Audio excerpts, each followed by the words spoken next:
बिस्मिल्लाहिर्रहमानिर्रहीम।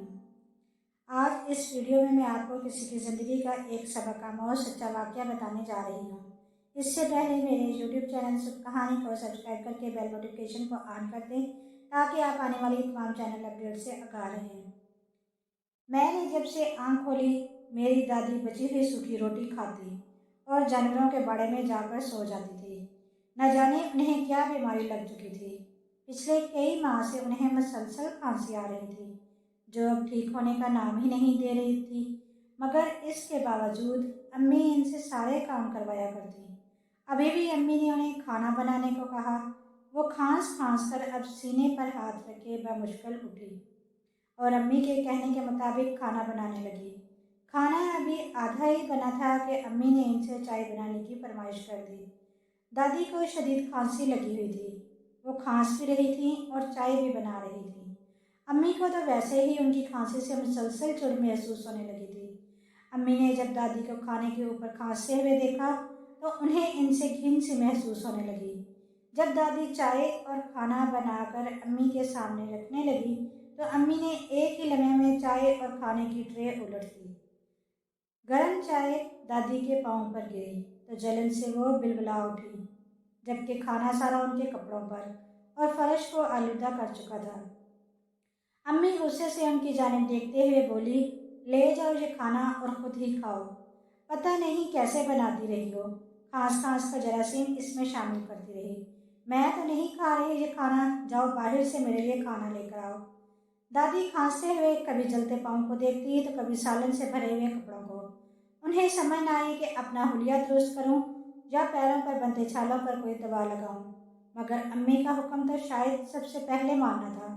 वो इसी हुलिये में फौरन घर से बाहर चली गईं और होटल से अम्मी और मेरे लिए खाना पैक करवा कर लाने लगी। वापस आई तो खांस खांस कर नींद बेहोशी जैसी हालत हो चुकी थी।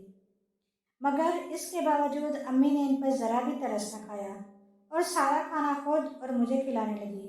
मैं तो बचपन से ही ऐसे कई मनाजिर देखती चली आ रही थी, मगर जब से होश संभाला, सूझबूझ के काबिल हुई थी, तब से अम्मी अब्बू का दादी के साथ ये रवैया मुझे समझ नहीं आता। अम्मी मुझे दादी के पास भटकने भी नहीं देती थी। उनका कहना था कि दादी एक बुरी औरत है जो मासूम बच्चों का दिल निकाल कर खा जाती है। ये तब की बात है जब मैं कमसिन थी। मुझे दादी बहुत अच्छी लगती थी। वो मुझसे प्यार भी बहुत करती थी, मगर जैसे ही अम्मी घर आती वो फ़ौरन मुझसे दूर होकर कामों में मगन हो जाती। अक्सर अम्मी और दादी की लड़ाई होती रहती। अम्मी दादी पर हाथ भी उठा लेती और फिर दादी कमरे के एक कोने में बैठकर रोती रहती। मुझे दादी को रोता देखकर बहुत तकलीफ होती। मैं उन्हें दिलासा देने के लिए उनके पास जाती तो अम्मी फ़ौरन मेरे पीछे आती। दादी को बातें सुनाने लगती कि वो मेरी बेटी को मुझसे दूर करने की कोशिश कर रही है, उसका दिमाग मेरे खिलाफ बढ़ा रही है। दादी बेचारी तो तब भी रोते हुए कहती कि ये तो मेरे बेटे की औलाद है, मैं क्यों इसे इसकी माँ के खिलाफ करूँगी, ये तो खुद मेरे पास आती है। मगर अम्मी पर इस बात का कोई असर ना होता। वो मुझे उनके पास जाने ही नहीं देती थी। उनका कहना था कि तन्हाई में दादी से मत मिला करो, वो तुम्हें मारकर यूं ही खा जाएंगी जैसे वो पहले बच्चों को खाती थी। ऐसी कई बातें बता बता कर वो मेरे जहन में दादी के खिलाफ जहर भरने लगी। मैं भी इनकी बातों में आकर दादी को बुरा समझने लगी और इनसे दूर होती गई। अब अगर दादी मुझे अपने पास बुलाती हुई तो मैं उनकी बात को आंसू न दिया करती या दूर भाग जाती। मुझे इनसे बहुत खौफ महसूस होने लगा। अम्मी ने लड़कपन में मेरे दिमाग में इतना जहर भर दिया कि मैं भी उनकी तरह दादी से नफरत करने लगी। अब अगर दादी बीमार होती या दर्द से कराती तो मुझे कोई फर्क नहीं पड़ता, बल्कि मुझे खुशी होती। अम्मी सारा दिन दादी से काम करवाती रहती और ख़ुद मुझे लेकर या तो नानी के घर चली जाती या कमरे में पड़ी सोती रहती। उनकी तरह मैं भी दादी पर हुक्म चलाने लगी थी। बेचारी दादी खामोशी से हमारी बातें मानती रहती। एक दिन दादी शदीद बुखार से तड़प रही थी, मगर अम्मी ने उन्हें ढेरों कपड़े निकाल कर दिए और इसके बाद पूरे घर की सफाई भी करनी है। दादी बेचारी तो पहले ही बुखार में तप रही थी, खामोशी से सारे काम करती रही। पूरे घर की सफाई की, मगर कुछ देर बाद जब मैं बाहर निकली तो मेरी जान निकल गई, क्योंकि दादी तो घर के सहन में बेहोश पड़ी थी। उन्हें इस हालत में देखकर मुझे इन पर बहुत तरस आया। मैं दौड़कर उनके पास गई और उन्हें उठाने लगी। उनका वजूद कांप रहा था और वो लंबे लंबे सांस ले रही थी। न जाने उन्हें क्या हुआ था। उन्हें देखकर मेरी चीख निकल गई। मैंने रो रो कर अम्मी को बुलाया। अम्मी कुछ देर बाद उठकर बाहर आई तो बोली, कमबख्त, क्या मुसीबत आन पड़ी है? तुम तो अपनी दादी की तरह बस शोर ही मचाती रहती हो, 2 मिनट सोने भी नहीं देती, मगर वो भी मुझे यहाँ मैसर नहीं। अम्मी आंखें मसलते हुए बाहर निकली। मैंने उन्हें देखकर फौरन कहा, अम्मी दादी को तो देखें, बेहोश हो गई हैं, पता नहीं क्या हुआ। अम्मी ने जब दादी को ज़मीन पर पड़े हुए देखा तो फौरन माथे पर नागवारी उमड़ आई। माथे पर बल डाले वो भाग कर पास आई। उनकी नसें चेक करने लगी, कभी नाक के गिर्द उंगलियां रखती तो कभी गर्दन पर। शहरत पर उंगली रखकर उनकी सांस चलती हुई महसूस करने लगी। मेरा दिल इस पर शदीद धड़का। मेरे दिल में अजीब से वसवसे आने लगे, कहीं दादी फौत तो नहीं हो गई। मगर जब अम्मी की जानिब देखा तो उनके चेहरे पर नागवारी थी। मैंने उनसे सवाल किया कि आखिर क्या हुआ दादी को, क्या कोई परेशानी की बात है? अम्मी मुंह बनाकर कहने लगी कि अभी तक तो जिंदा है, पता नहीं कब जान छूटेगी इस मुसीबत से। ये बात सुनी तो मेरी रूह लरस गई। भला वो कैसे दादी के लिए ऐसे अल्फाज इस्तेमाल कर सकती थी। खैर, ना चाहते हुए भी अम्मी को दादी को डॉक्टर के पास ले जाना पड़ा। वो जब उन्हें डॉक्टर के पास लेकर गई तो डॉक्टर ने कुछ टेस्ट देने के बाद कहा, इन्हें दमा की बीमारी हो गई है, इसलिए ज़्यादा काम करने की वजह से जब सांस चढ़े तो इनकी सांस रुकने लगती है। अब इनसे कोई काम ना करवाएं, बल्कि उन्हें आराम करने दें। अगर दमा बढ़ गया तो कुछ भी हो सकता है। अम्मी मुंह बसोड़ती डॉक्टर की सारी बातें सुनने के बाद उन्हें घर ले आई। कुछ देर बाद अब्बू भी घर आ गए, जो कि 1 हफ्ते से शहर गए हुए थे। उन्होंने दादी की बीमारी की खबर सुनी तो फौरन अम्मी से कहने लगे, क्या ज़रूरत थी डॉक्टर के पास लेकर जाने की, बिला वजह मेरे पैसे ज़ाया करवा दिए। वैसे भी अम्मा की उम्र हो चुकी है, उन्होंने ज़्यादा दिन तक जिंदा रहना नहीं है, बिला वजह अब पैसे लगाते फिरें। इन पर अम्मी और अब्बू की बातें सुनकर मेरी रूह कांप रही थी। और वहाँ तो दादी भी मौजूद थी, जो एक तरफ बैठकर खाना खा रही थी। जब अपने बेटे और बहू के मुंह से ऐसे अल्फाज सुने तो उनकी आंखों से आंसू बहना शुरू हो गए। वो अपनी चादर के कोने से अपने आंसू साफ करते हुए कमरे से उठ गई। न जाने कितना दर्द था उनके आंसू में। इस दिन के बाद मेरी दादी के साथ रवैया बिल्कुल ठीक हो गया। मैं अपनी अम्मी अब्बू के सामने तो इनसे न बोलती, बल्कि अकेले में इनकी खूब खिदमत करती। कुछ लम्हे यूं ही गुजर गए। अम्मी और अब्बू का रवैया दादी के साथ बुरा होता गया। वो सारा दिन दादी से काम करवाती रही। मैं अब्बू को अगर शिकायत लगा भी देती तो अब्बू अम्मी की ही साइड लेते। एक रोज़ मेरे मामू भी शहर से हमारे यहाँ रहने आए। गीज़र में कुछ खराबी आ चुकी थी, इसलिए अम्मी ने दादी से कहा कि वह पानी गर्म करें। दादी अब बूढ़ी हो चुकी थी, मगर इसके बावजूद वो सारे काम खुद किया करती। पानी उबल गया तो अम्मी ने उन्हें बाल्टी में डालने को कहा। वो पानी को बाल्टी में डालने लगी तो तभी मेरे छोटे मामू वहाँ से गुजर रहे थे। गर्म उबलते पानी की मेरे मामू पर छिंटे पड़ गई। दर्द और जलन से वो चीख उठे और अपनी टांग पकड़कर तड़पने लगे। अम्मी ने जब आकर देखा तो उनका गुस्सा 7वें आसमान पर पहुंच गया। आखिर वो उनका इकलौता भाई था। दादी के चेहरे पर इस पर मौत की जर्दी नमोदार हुई थी। वो रोने लगी थी और वो कुछ बिखलाई अंदाज में बोली, इसमें मेरी गलती नहीं बहू, मैं तो बस पानी डाल रही थी। मेरे बूढ़े हाथों में अब पहले से जान बाकी नहीं रही। इस वजह से ऐसा हुआ है, मैंने जानबूझकर कुछ भी नहीं किया। मगर मेरी अम्मी को कहाँ रहम आना था। उन्होंने गुस्से से दादी के मुंह पर थप्पड़ दे मारा। दादी बेचारी तवाज़ुन बरकरार न रख सकी और ज़मीन पर गिर गई। उनका गिरना था और अम्मी ने फौरन उनके हाथ पांव पकड़े और फिर जो किया वो देखकर मेरे होश उड़ गए।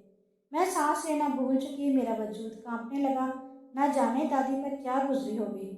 जब उनके साथ ऐसा हुआ, अम्मी ने उनके दोनों हाथ थामे और गर्म उबलते हुए पानी में उनके हाथों को डुबो दिया। दर्द की शिद्दत से दादी चीख उठी। वो जलन से चिल्ला रही थी, मगर अम्मी उन्हें गालियां देते हुए गुस्से से उनके हाथ कितनी ही देर पानी में डुबोकर खड़ी रही। मैं भागकर अम्मी के पास गई और उनसे दादी को छुड़वाने लगी। कई मिनट तक अम्मी ने दादी के हाथों को पानी के अंदर ही रखा। दादी चीख चीख कर और दर्द बर्दाश्त करके बेहोश हो चुकी थी। वो बेहोश होकर पीछे गिरी तो अम्मी ने भी उन्हें जोर से झटक कर वहीं फर्श पर गिरा दिया। मैं दादी के पास जाने लगी तो अम्मी ने मुझे झिड़क कर कहा, जाकर मरहम लेकर आओ, तुम्हारे मामू के जले हुए जख्मों पर लगाती हूँ। अम्मी की बात मानते हुए मैं भाग कर कमरे में गई और मरहम लाने लगी। मामू की टांग पर सिर्फ 2 जगह छाले बने थे। उन्हें देखकर अम्मी की आंखों में आंसू जारू होने लगे। वो रोने लगी। रोते रोते मामू के जख्मों पर दवा लगाने लगी। साथ ही साथ दादी को कुछ बद्दुआएं भी दे रही थी। मुझे तो हैरत इस बात की थी कि मेरी अम्मी एक ही वक्त में 2 दिल कैसे रख सकती थी। कुछ देर पहले वो दादी के हाथ जलाकर खुश हो रही थी, जबकि अब अपने भाई के थोड़े से छाले देखे तो कांप उठी। क्या मेरी दादी को दर्द नहीं होता? जब वो इंसान नहीं थी जो उनके साथ अम्मी ऐसे करती थी। मैं बस इस मौका के इंतजार में थी कि कब अम्मी मसरूफ हों, उनका ध्यान मुझसे हटे और मैं दादी की खैर खबर जाकर ले सकूं। अम्मी जब अपने भाई के साथ मसरूफ थी तो मैं चुपके से उठी और दादी की तरफ जाने लगी। वो अभी तक किचन में यूं ही बेहोश पड़ी थी। उन्हें देखकर मेरा दिल खून के आंसू रो रहा था। मैं उनके करीब पहुंची तो मेरा ध्यान बेसाख्ता उनके हाथों पर गया, जिन्हें देखकर बेसाख्ता मेरे लबों से सिसकी निकली। दादी के हाथ पूरी तरह जल चुके थे। उनके हाथों को देखकर मुझे खौफ महसूस होने लगा। मैं फौरन चलती हुई उनके पास गई और उनके हाथों को देखने लगी। उनकी हालत बहुत खराब हो रही थी। मैंने उनके करीब जाकर जब उन्हें आवाज़ दी तो उनके लबों से आहिस्ता आहिस्ता सरगोशी में कोई अल्फाज निकल रहे थे। मैं फौरन उनके करीब गई और उनके पास जाकर उनकी बात सुनने लगी। वो सरगोशी के अंदाज में बमुश्किल बोलते हुए लबों से मुझसे कह रही थी, मुझे पानी ला दो, मुझे पानी ला दो। उनको शदीद प्यास लगी थी।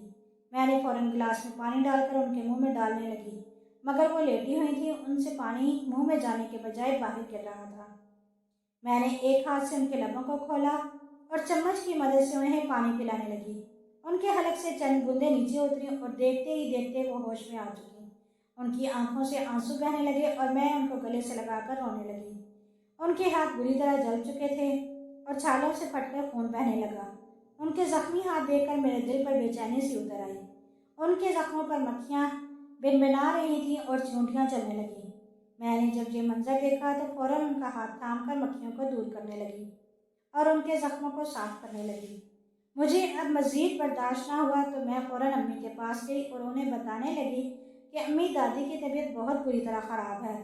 कहीं कोई बड़ा इन्फेक्शन ना हो जाए, खुदारा उनको डॉक्टर के पास ले जाएं ताकि पट्टियाँ करवा सके। अम्मी ने जब मेरी बात सुनी तो फौरन उनके माथे पर बल पड़े और मुझे भी डांटते हुए बोली, ज़्यादा दादी की चमची बनने की ज़रूरत नहीं, जिस हाल में है अपना ही कसूर है। अगर वो मेरे भाई की टांग पर पानी ना गिराती तो आज ठीक होती। इस पर दादी का दमा भी बिगड़ने लगा।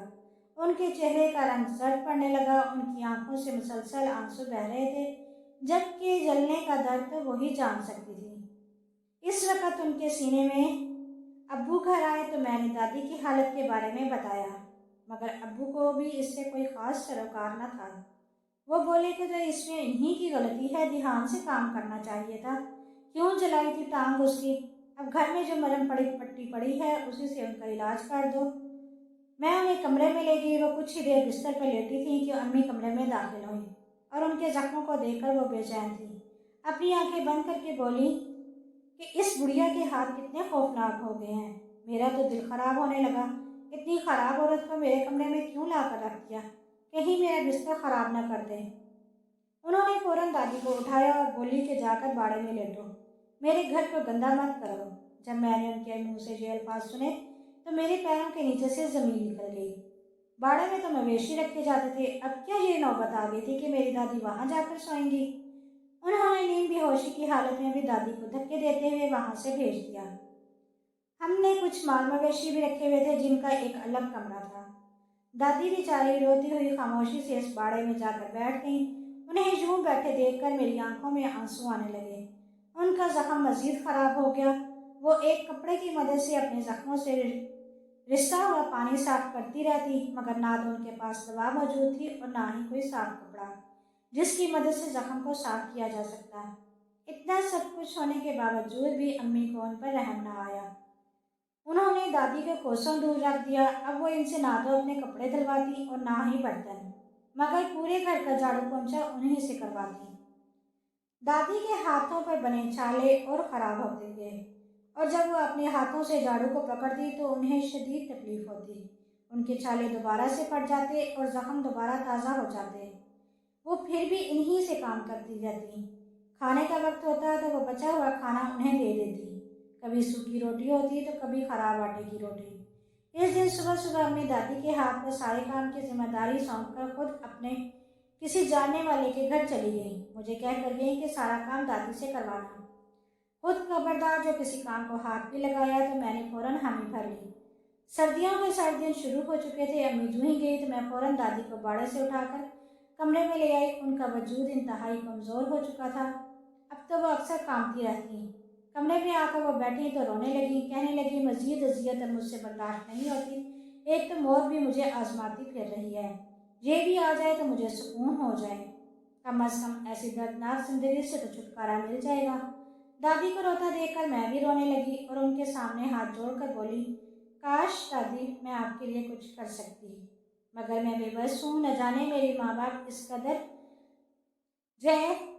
इस कदर जलील क्यों हो चुके हैं कि जीते जी अपनी जन्नत को खुद से दूर करने पर तुले हुए हैं। इस रोज दादी का सांस बहुत उखड़ रहा था। इनके जख्म तो मजीद फैलकर कलाइयों तक जा चुके थे। जख्म तो बिगड़कर अब नासूर बनता चला जा रहा था। सफाई ना रखने की वजह से जख्मों पर काली सी परत आ चुकी। अब उनकी एक एक आंख मुझे अपने वालिदैन को लगती हुई महसूस होती। सर्दी शदीद थी। इस रोज अम्मी अब्बू को घर आने में देर हो गई तो मैंने दादी को वहीं सो जाने के लिए कह दिया। नरम बिस्तर पर लेटते ही उन्हें नींद आ गई। उन्हें सुकून से सोता देखकर मैं मुस्कुराई और सारे काम खुद करने में मसरूफ हो गई। रात बहुत हो चुकी तो मैं भी उन्हीं के साथ कमरे में कंबल ओढ़कर सो गई। कुछ देर गुजरी थी कि अम्मी अब्बू घर में दाखिल हो गए। जब उन्होंने मेरी दादी को कमरे में सोए हुए देखा तो गुस्से से झिड़कते हुए उन्हें उठाने लगे और बोले, कमरे में किसकी इजाज़त से घुसी हो? तुम्हारी जगह बाड़े में है, यहाँ नहीं। अब बिस्तर सुबह दोबारा धोने पड़ेंगे। ऐसे ही कई अल्फाज से नवाजते हुए अम्मी अब्बू ने दादी को कमरे से निकाल दिया। मगर हद तो उस वक्त पार हुई जब उन्होंने दादी से कंबल भी ले लिया। दादी बेचारी इस यकबस्ता रात में ठिठुरती कांपती बाड़े के कोने में जानवरों के बीच जाकर बैठ जा चुकी थी। दादी की सिसकियां मैं महसूस कर सकती थी। आधी रात हुई तो मैं धीरे से उठी। मेरे अम्मी अब्बू गहरी नींद में सो रहे थे। मैंने अपना कंबल उठाया ताकि दादी को जाकर दे सकूं। मैं कमरे से बाहर निकली और अब बाड़े की जानिब जाने लगी। बाड़े का दरवाज़ा थोड़ा सा खोला तो वहाँ मौजूद जर्द बत्ती को जला दिया। मेरी नज़रें दादी की मतलाशी थी। मैंने जब दादी को देखा तो वो घास को अपना बिस्तर बनाकर बेसूर लेटी थी। मैं उनके करीब गई, उन पर कंबल ओढ़कर उन्हें आवाज़ देने लगी, मगर उन्होंने आगे से कोई जवाब न दिया। मेरा दिल बेचैन हो गया। मैं उन्हें हिलाने लगी और आवाज़ें देने लगी, मगर उनका जवाब न आया। तो मैंने कांपते हाथों से उनकी नब्ज़ चेक की तो मेरी रूह कांप गई। दादी का दिल तो धड़कना छोड़ चुका था, उनकी नसें रुक चुकी थी, वो तो मर गई थी। मेरी एक चीख बुलंद हुई। आज एक और माँ अपने बेटे और बहू के जुल्म और नफरत का शिकार होकर मर चुकी थी। अम्मी अब्बू भी दौड़े हुए वहाँ आए। जब उन्होंने दादी को मुर्दा पाया तो कुछ खास तासुर न दे सके। इंसानियत के नाते उनकी तदफीन के अमूर सर अंजाम दिए। शायद सर से बोझ उतर रहा था। अम्मी तो खुश थी, मैं ही उनकी खातिर रोती रहती। बस पछतावा रह गया था, काश उनकी खातिर कुछ कर सकती। अब्बा का काम डूबने लगा, उन्हें नुकसान होने लगा, हमारे हालात बदलने लगे, कर्जा चढ़ गया। अब्बू ने फौरन मेरी शादी करवा दी। मैं तो अपने घर में खुश हूँ, मगर अम्मी और अब्बू के साथ दादी की दुआओं का साया उठ चुका है। अब्बू हर वक्त परेशान रहते हैं, नफ्सियाती मरीज बनते जा रहे हैं। हर गुनाह की सज़ा दुनिया पर तो नहीं, लेकिन उस पर कुछ बदला बरोज़े महशर भी महफूज रहता है। अगर आपको मेरी ये आज की कहानी अच्छी लगी हो तो प्लीज़ लाइक और शेयर कीजिए।